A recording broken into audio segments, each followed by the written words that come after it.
नमस्कार दोस्तों। ऐसा बहुत कम होता है और कभी कभार ही होता है कि कोई अच्छी सुखद सूचना आप तक पहुंचे जिससे आपका मन खुश हो और आपको लगे कि वास्तव में ये देश जो है वो गर्व के लायक है और इस देश में लगातार तरक्की की जा रही है। लेकिन आप जानते ही हैं कि ऐसी सूचनाएं अक्सर भारतीय मीडिया देता नहीं है कि पॉजिटिव सकारात्मक जो आपके अंदर ऊर्जा पैदा करें, जो आपके अंदर नई राह आपको दिखाएं, नई जनरेशन को नई राह दिखाएं। चुनाव के मौसम में आप जानते हैं कि सिवाय नेताओं के भाषण की और एक दूसरे पर कटाक्ष की और मतलब देश को हार्म पहुंचाने वाली, नुकसान पहुंचाने वाली भाषण और सूचनाएं आपको ज़्यादातर देखने को मिलेंगी। और भारतीय मीडिया की तो हालत ये है कि मैंने 30-35 साल पत्रकारिता की है। मैं भारतीय मीडिया के बारे में बहुत ज़्यादा तो नहीं लेकिन काफ़ी हद तक जानता हूँ और ये भी जानता हूँ कि खबरें कैसे बनती हैं, कौन बनाता है, क्या बनाता है। हालांकि आज ये चर्चा का विषय नहीं है। चर्चा का विषय बड़ा शानदार है दोस्तों। एक अखबार है, मैं नाम भी ले लूँगा उसका, और उसने ये खबर छापी है और बाकी मीडिया से ये खबर गायब है। और खबर और उसका विश्लेषण आप तक पहुँचाना मैं ज़रूरी मानता हूँ और अपनी ड्यूटी का हिस्सा समझता हूँ। खबर ये है कि नासा आप जानते ही हैं कि अंतरिक्ष एजेंसी है अमेरिका की और नंबर 1 एजेंसी मानी जाती है। हालांकि इसरो उसको ज़बरदस्त टक्कर दे रहा है और बहुत सारे महत्वपूर्ण अचीवमेंट इसरो ने हासिल किए हैं। तो नासा के कुछ वैज्ञानिक जो हैं, जो अंतरिक्ष वैज्ञानिक हैं, उन्होंने इसरो के बेंगलुरु स्थित जो मुख्यालय है उसका दौरा किया, वहाँ उसकी विजिट की और जो चेयरमैन है इसरो के सोमनाथ, उनसे मुलाकात की। और मुलाकात के दौरान जो सबसे बड़ी सुखद जो बात है ना, वो जो बताना चाह रहा हूँ आपको, जिसमें फोकस है मेरा और इस वीडियो को बनाने का जो पर्पज़ है कि आप तक ऐसी सूचना ज़रूर पहुँचाऊँ मैं। उन्होंने वो दरअसल भारत की वो जो टेक्नोलॉजी है जो चंद्रयान 3 मिशन में यूज की गई है, उसको देख के नासा के वैज्ञानिक जो है, जो इंजीनियर हैं, जो आए थे, वो आश्चर्यचकित रह गए। उन्होंने पूछा, उनके बारे में जानकारी ली कि भाई आप, उन्होंने बाकायदा सोमनाथ से बात भी करी कि भाई आप इतने सस्ते और इतने किफ़ायती और इतने एफिशिएंट, मतलब और इतने गुणवत्ता युक्त ये उपकरण जो अंतरिक्ष में भेजने वाले हैं, जो रॉकेट में जो लगते हैं, ये आपने कैसे बना लिए। तो सोमनाथ का कहना ये था कि ये मेहनत और कड़ी मेहनत और लगातार जो प्रयास है, हमने अपनी गलतियों से सीखा है लगातार, ये उसके कारण सक्सेस हो पाया है। और इससे भी बड़ा जो आश्चर्य है, वो जो वैज्ञानिक थे नासा के, उन्होंने सोमनाथ से ये कहा कि आप इस टेक्नोलॉजी को, ये इतनी चीप है, इतनी सस्ती है, तो आप इसको अमेरिका को क्यों नहीं बेचते हो। ये सबसे इंपॉर्टेंट चीज़ है। मतलब आप देखिए कि इसरो ने वो कमाल कर दिया है कि आज नासा के वैज्ञानिक ये कह रहे हैं कि आपको ये टेक्नोलॉजी बेचकर अमेरिका से लाखों करोड़ों डॉलर भी कमा सकते हैं। आपने केवल अपना झंडा बुलंद ही नहीं किया, चांद के दक्षिणी छोर पर आपने वह लैंड करवा कर पूरी दुनिया को आपने हथप्रभ ही नहीं किया, इसके अलावा आप इस टेक्नोलॉजी से करोड़ों रुपए भी कमा सकते हैं। हालांकि ये मुद्दा सोमनाथ के लेवल का नहीं है कि टेक्नोलॉजी बेची जाए या नहीं बेची जाए, ये मामला भारत सरकार तय करती है, केंद्र सरकार तय करती है, क्योंकि ये उस नीति के तहत शामिल है। उनका काम तो केवल वैज्ञानिक शोध करना है, इस तरह की टेक्नोलॉजी का और बेहतर से बेहतर उन्नत बनाना और विकास करना है। लेकिन ये देखिए कितनी ज़बरदस्त बात है, वो वैज्ञानिक जो आए थे वो आश्चर्यचकित रह गए इस बात को सुनकर और देखकर वहाँ पर, और बहुत खुश हुए। उनको लगा, उन्होंने कहा कि भाई आप इस टेक्नोलॉजी को अमेरिका को क्यों नहीं बेच देते। तो हालांकि सोमनाथ ने इसका कोई क्लियर कट जवाब नहीं दिया, क्योंकि ये सोमनाथ के जवाब में शामिल नहीं था, क्योंकि ये उनके दायरे से शायद बाहर था, इसलिए उन्होंने इसका जवाब नहीं दिया। सोमनाथ दरअसल वहाँ पर रामेश्वरम में डॉक्टर APJ अब्दुल कलाम की 91वीं जयंती, 91 जो जयंती है, वो सेलिब्रेट कर रहे थे वहाँ पर। तो वहाँ उन्होंने स्टूडेंट से अपने जो अनुभव हैं, जो उद्गार हैं, वो शेयर किए और उन्होंने अपने स्टूडेंट से कहा कि ये जो सब है ये बहुत ही मेहनत का मामला है और ये सब इसी तरह हमको सफलता मिलेगी, हम लगातार यदि मेहनत इससे करते रहेंगे। तो उन्होंने एक बड़ी जोरदार बात कही स्टूडेंट से, उन्होंने जोश भरा स्टूडेंट के अंदर कि आप भी भविष्य के रॉकेट विज्ञानी हैं देश में और आपको भविष्य में, और उन्होंने ये कहा बाकायदा कि हो सकता है कि आप में से कोई एक वैज्ञानिक ऐसा बने कि उसमें आप में से ही कोई एक रॉकेट इंजीनियर या वैज्ञानिक इस तरह का मॉडल तैयार करे रॉकेट का कि उसमें एक 8 साल की बच्ची बैठकर चांद पर जा सके। और बोला, उन्होंने ये भी कहा कि हमें 2047 तक इंतजार नहीं करना, मतलब वो चांद पर भेजने की जो बात है कि भाई जो मानव जाएगा रॉकेट में बैठकर, इंसान एक बार अपोलो में जा चुका है, आप बताइए। और उसके बाद आज तक दुनिया में कभी भी किसी भी देश ने आदमी को या मतलब किसी भी औरत को, आदमी को किसी रॉकेट के जरिए किसी भी ग्रह पर, चंद्रमा पर नहीं भेजा है। तो डॉक्टर सोमनाथ का कहना ये था कि ये एक वक्त वो भी आएगा कि हो सकता है कि आप में से कोई इतना उन्नत, इतना शानदार, इतना बेहतरीन रॉकेट बना दे कि वो किसी 8 साल की लड़की, बच्ची को लेकर अपने साथ वहाँ पर जा सकता है। और साथ में अपने उन्होंने ये भी कहा कि जब वो SLV, जी हाँ GSLV, ये लिखा है इसमें GSLV, जब लॉन्च हुआ था तो उस समय डॉक्टर APJ अब्दुल कलाम जो है वो देश के प्रेसिडेंट थे और ये मिशन फेल हो गया था। तो उन्होंने इसकी जानकारी उनको दी, तो डॉक्टर अब्दुल कलाम ने उनसे बहुत सारे सवाल किए इस मिशन की फेल के लिए। और सवाल करने के बाद अंत में उन्होंने यही कहा कि कोई घबराने की कोई बात नहीं है, आप चिंता नहीं करें, लेकिन प्रयास लगातार जारी रखें और जो गलतियां हैं उनसे सीखें। तो दोस्तों, ये महत्वपूर्ण मुद्दा मैंने आपके सामने आज रखा है कि किस तरह से अमेरिका के वैज्ञानिक जो हैं वो चकित हैं भारत की टेक्नोलॉजी को देखकर। और आश्चर्य की बात देखिए आप, ये इतना महत्वपूर्ण मुद्दा है ये केवल एक अंग्रेजी सवाल ये है कि अंग्रेजी के समाचार कितने से लोग पढ़ते हैं।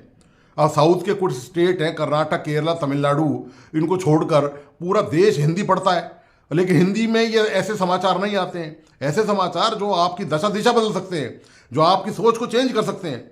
सिवाय ये कि अपराध की खबरें या नेताओं के गंदे भाषणों की खबरें। गंदों से मतलब ये कि आप देखिए किस तरह की गंदगी पसरी हुई है। चुनाव क्या हो गए, मतलब आफत आ गई लोगों की जान को। खैर, ये इशू नहीं है, लेकिन महत्वपूर्ण बात ये है कि मैंने आपसे ये चीज़ शेयर करी और मुझे लगता है कि आपको ये बात ज़रूर पसंद आई होगी कि किस तरह से अमेरिका के वैज्ञानिकों ने भारत आकर और ये कहा कि साहब, आप रॉकेट की टेक्नोलॉजी इतनी अच्छी है आपकी, इतनी उन्नत है और इतनी सस्ती है, तो आप उसको बेचते क्यों नहीं है। तो इसी के साथ दोस्तों, इस वीडियो को लाइक, सब्सक्राइब करना प्लीज़ ना भूलें और आगे वीडियो में मिलते हैं आपसे। तब तक के लिए नमस्कार, धन्यवाद।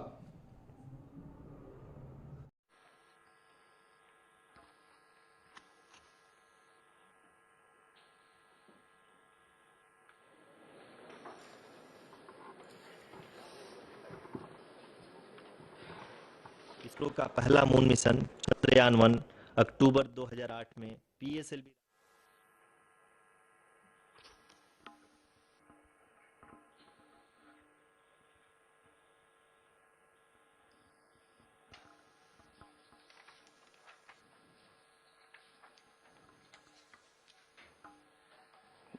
धन्यवाद आरुषि। अगर मैं सही मायने में कहूं तो अंतरिक्ष का कोई भी मिशन हो और चाहे किसी भी देश के द्वारा संचालित किया जा रहा हो, इसरो मिशन की निश्चितता और अनिश्चितता के बीच बहुत ही महीन अंतर होता है, जिससे कि एक मिशन सफल या असफल होता है। लेकिन ना हम थके ना हम हारे। हमने पिछली कमियों को सुधारते हुए आज पूरी तरह से आश्वस्त किया है कि लैंडर मॉड्यूल निश्चित तौर पे चंद्रमा के सतह पर सेफ और सॉफ्ट लैंडिंग करेगा। सभी दर्शकों के जानकारी के लिए अब हम इसरो के अब तक के सभी लूनर मिशंस को संक्षिप्त विवरण प्रस्तुत करेंगे। जी हाँ, इसरो का पहला मून मिशन चंद्रयान-1 अक्टूबर 2008 में PSLV रॉकेट के द्वारा सफलतापूर्वक प्रक्षेपित किया गया था। चंद्रयान-1 ने चंद्रमा के सतह पर पानी की खोज करके पहले ही इतिहास रच चुका है।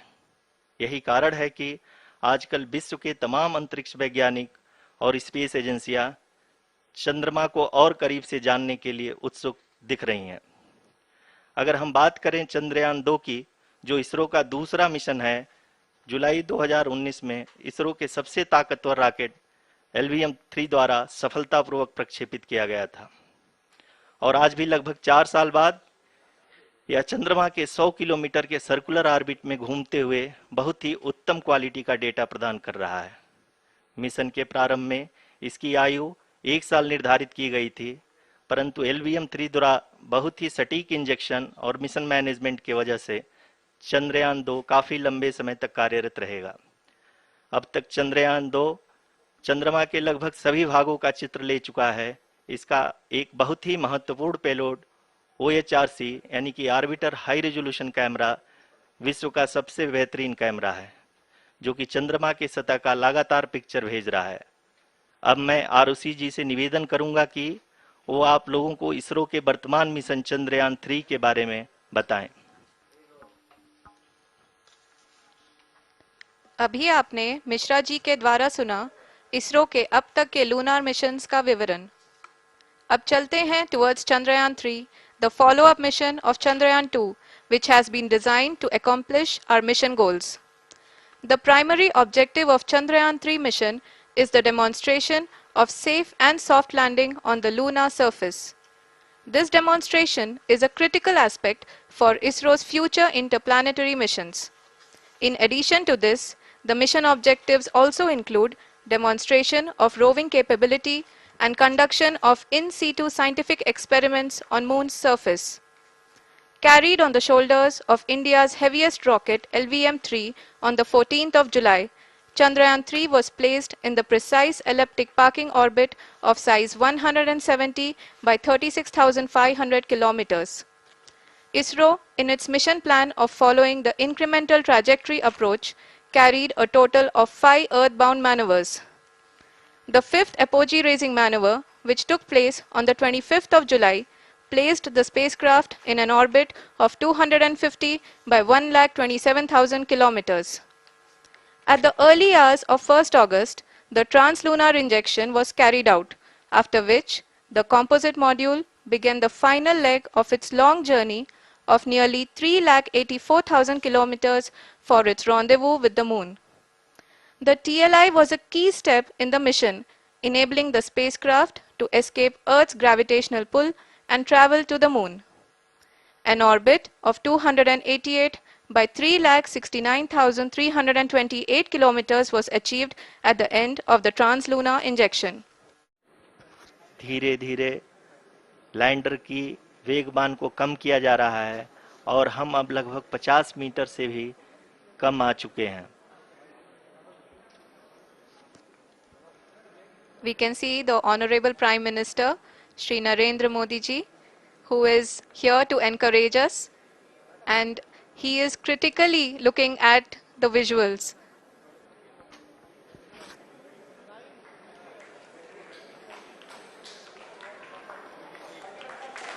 जी हाँ, आप अपने स्क्रीन पे देख सकते हैं कि हम lander module People are applauding. Let us all wait to hear from the Secretary Department of Space and Chairman ISRO, Shri S. Somnath.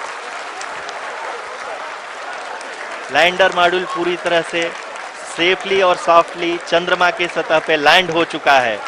ये हम लोगों के लिए बहुत ही गर्व की बात है। हिंदी में एक कहावत है कि चंदा मामा दूर के, लेकिन अब हम ये कह सकते हैं कि चंदा मामा अपने घर के। बहुत ही उम्दा. The hard work of the entire ISRO community has come to fruition.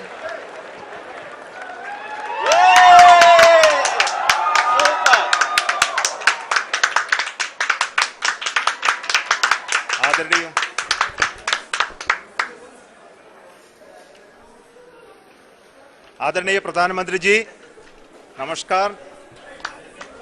Sir, we have achieved soft landing on the moon. India is on the moon. Sir, I request our Honorable Prime Minister to address us and bless us. Thank you, sir.